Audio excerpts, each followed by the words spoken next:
Welcome back to day 10, training an untouched Barb stallion. So this day was mostly about additional progression with the flag and desensitization. So again, this is something that we've done previously. If you've watched our videos, we've started off with slow, easy movements with it, and now we're increasing how big those movements are, how fast they are.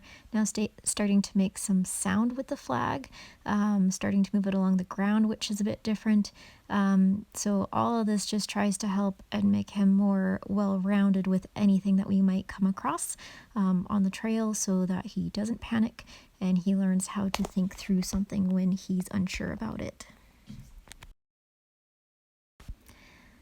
Since a lot of this is not new stuff for you guys if you've been watching, it's just, again, modification and increasing kind of the difficulty level of it for him. I'm going to kind of speed through this part of the video for the day, just so that we can kind of get on a bit quicker to the stuff that's a bit newer, or again is kind of modifying things that we had started on previously, but are kind of taking to the next level now.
And as always, working both sides is incredibly important.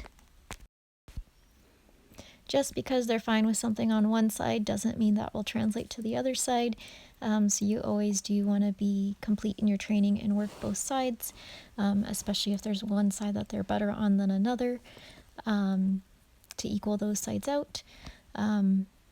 It's also important when you're doing this to move the flag in different types of motion. So not just continuous motion, doing like these kind of broken hopping motions, and then going towards him, going away from him, again increasing the energy with that flag. All those things are different and can be perceived differently. So again, it just kind of shows him that no matter how he sees something, it doesn't really matter. It's still going to be okay, and he can still think through the process.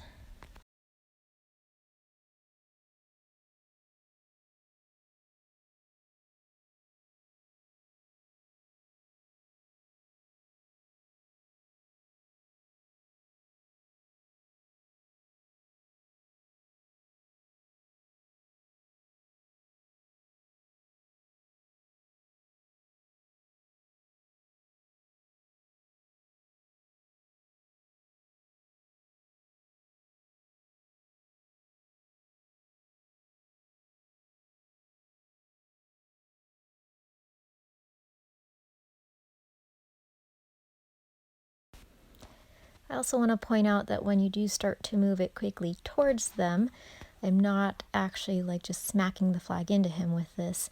I might let it touch him, but I'm going to make sure that I slow that down, so that he doesn't perceive it as I'm actually trying to get him to move, or that I actually increase his fear of the flag. So it's okay if it touches him, but I'm not going to touch it to him at speed.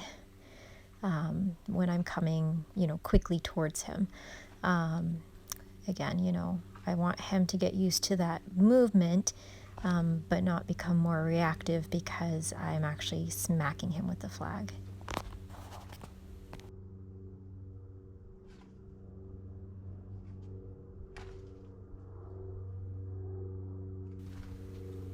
And you can see how, that movement towards him quickly combined with the noise that the flag makes does make him a bit more reactive here until he relaxes and accepts it.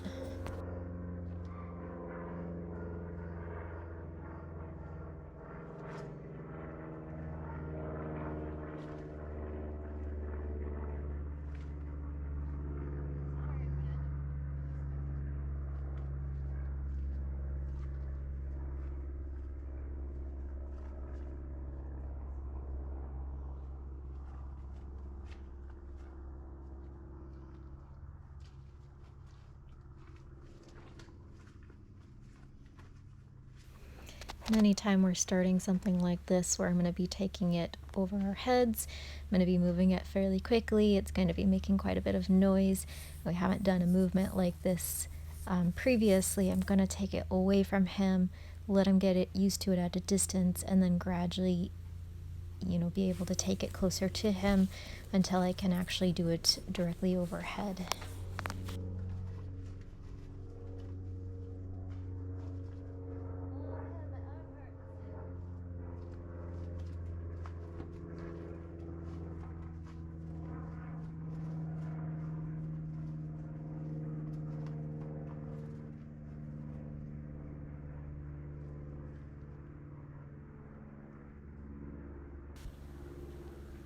One of the things you can do to kind of check in with your horse, see how tense and concerned they are about something if you're not quite sure, is to ask them to lower their head.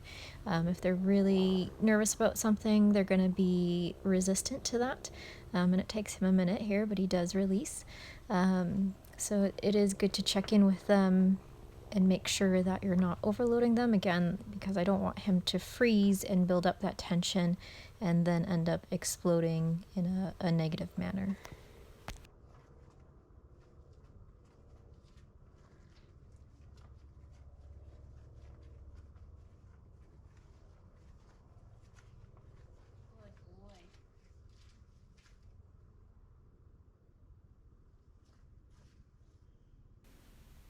And if he drops his head on his own like that, that's even better, because then he's already displaying that he's showing signs of relaxation on his own.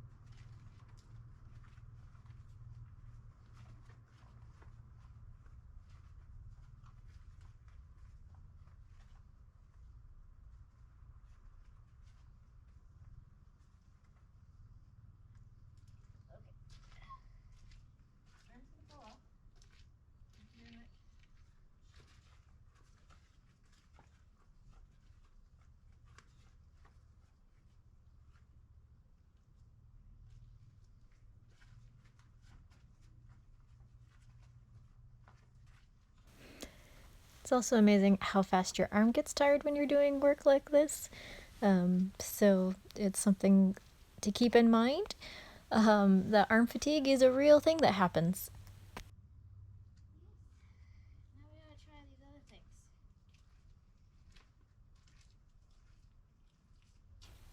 So now we're going to start something a little bit different than we've done. He's used to driving pressure, or I ask him to move his hindquarters or his forequarters without me pressing on him. He's used to pressure by hand on his rump or his shoulder to ask him to move. But now we're starting to prep him for when I ride and starting to have that pressure along his belly there.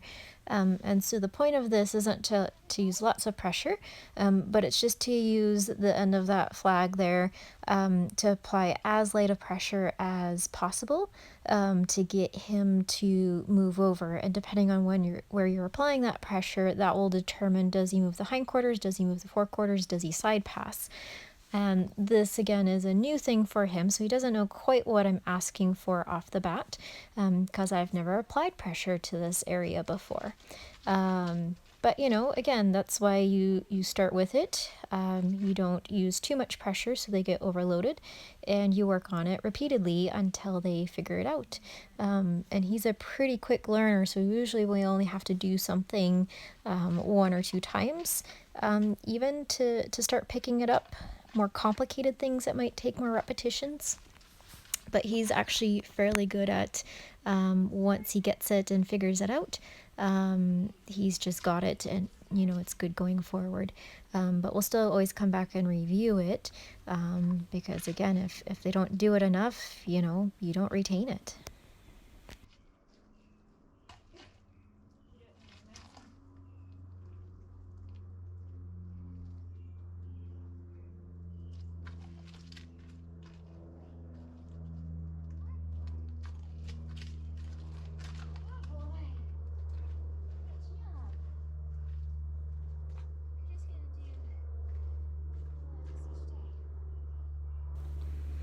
Also, when you're starting with something like this, don't ask for too much all at once.